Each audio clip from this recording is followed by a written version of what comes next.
সোনার বাংলায় ইসলাম ধর্ম এনেছেন পীর অলিরা। পীর অলি আউলিয়াদের আমি সাধক আব্দুর রহিম রুহানি পিতা বলে জানি এবং মানি। কিন্তু পীর অলিদের নামের দোহাই দিয়ে মুরিদ ভক্তবিন্দুরা কেউ সেজেছেন সাধু, কেউ সেজেছেন সুফি। পীর অলিদের নামের দোহাই দিয়ে পীরের দরগায় দরগায় ঘোরাফেরা করাটাই কি সুফিবাদ? পীর অলিদের দরগায় দরগায় ঘুরে বেড়ানো কি সুফি সাধকদের কাজ? সুফি বা সাধু হওয়ার অর্থ কি? পীর অলিরা এটাই শিক্ষা দিয়েছেন। আমি যতটুকু জানি বা বুঝি, সাধু হওয়ার অর্থ হলো নিজ পরিবার থেকে শুরু করে সমাজ সহ জাতিকে শুদ্ধ করতে হবে। সমাজের অশুদ্ধ মনের মানুষগুলিকে শুদ্ধতার পথ দেখিয়ে দিতে হবে। অশুদ্ধ মনের মানুষদের বিরুদ্ধে প্রতিবাদ গড়ে তুলতে হবে। পীরের দরগায় দরগায় ঘোরাফেরার নাম সুফি নয়। সুফি থেকে সাধুর উৎপত্তি হয়েছে। সুফি হওয়ার অর্থ হলো এই সমাজের জাগতিকভাবে বিচার ব্যবস্থা ভেদাভেদ সৃষ্টি করা যাবে না। যারা সমাজের জাতিগতভাবে ভেদাভেদ সৃষ্টি করেন তারা কখনো সুফি সাধক নন। সুফি মানে যারা সমাজে জাতিগতভাবে ভেদাভেদ সৃষ্টি করেন তাদের বিরুদ্ধে রুখে দাঁড়াতে হবে। সুফি অর্থ শুদ্ধ কথা বলতে হবে। নিষ্ঠার সাথে সমাজের মানুষকে চলতে শিখাতে হবে। আল্লাহ বলেছেন, সমাজের সুবিধাবাদী অন্যায় ও অবিচারকারীদের বিরুদ্ধে প্রতিবাদ গড়ে তুলতে হবে। পীর অলি আউলিয়াদের এটাই শিক্ষা, এটাই সেই ইসলাম যা তারা শিক্ষা দিয়েছেন।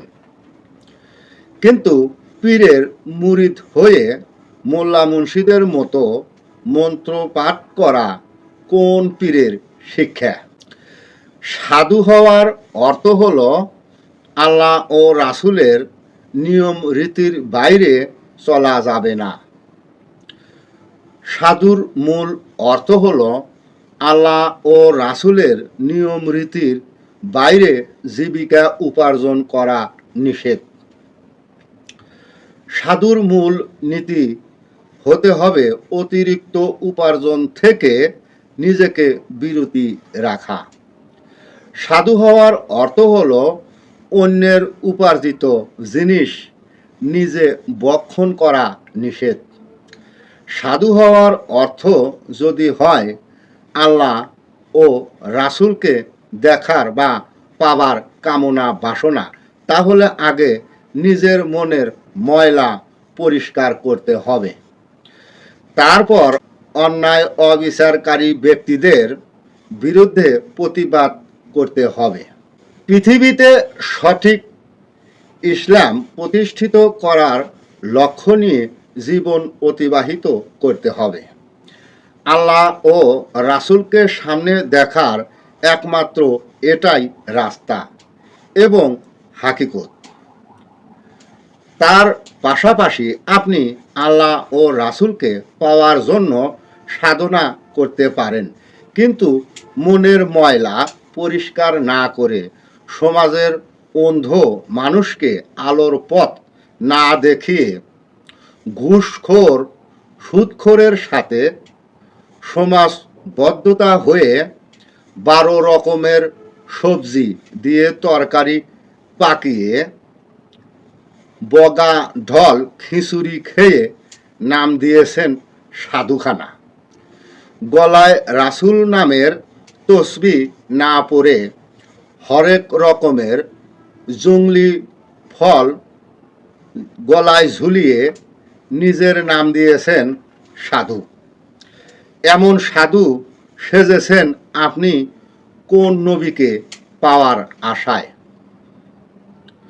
নবী মুহাম্মদ সাল্লাল্লাহু আলাইহি সাল্লামকে পেতে হলে আগে তার আদর্শর রশি ধরতে হবে, কিন্তু অন্যায় অবিচারের বিরুদ্ধে প্রতিবাদ গড়ে না তুলে, অন্যায়ের বিরুদ্ধে না দাঁড়িয়ে গরিব অসহায় মানুষের হক অর্থ সম্পদ যখন ধনীরা আত্মসাৎ করে বক্ষণ করছে, তাদের সাথে সমাজ রক্ষা করে আপনি সেজেছেন সাধু।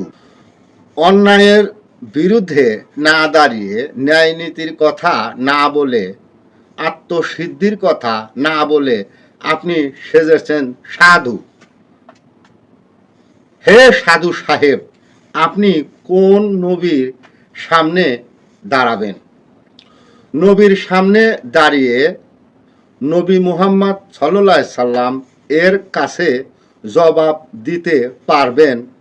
বুকে সৎ সাহস থাকলে, আমার কথাগুলো বুঝে থাকলে উত্তর দিয়ে যাবেন।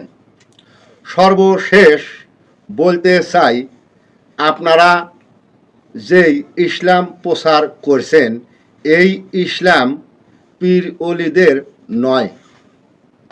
আপনারা যেই সাধু সেজেছেন, তা নফসের ক্ষুধা নিবারণ করার সীমিত রাস্তা মাত্র।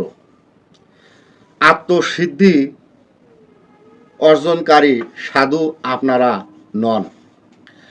আপনি যদি মনে করেন এই ধরাধামের জীবনটা নবীর বিচারের মাঠ নয়, তাহলে আমার কথা ভুল।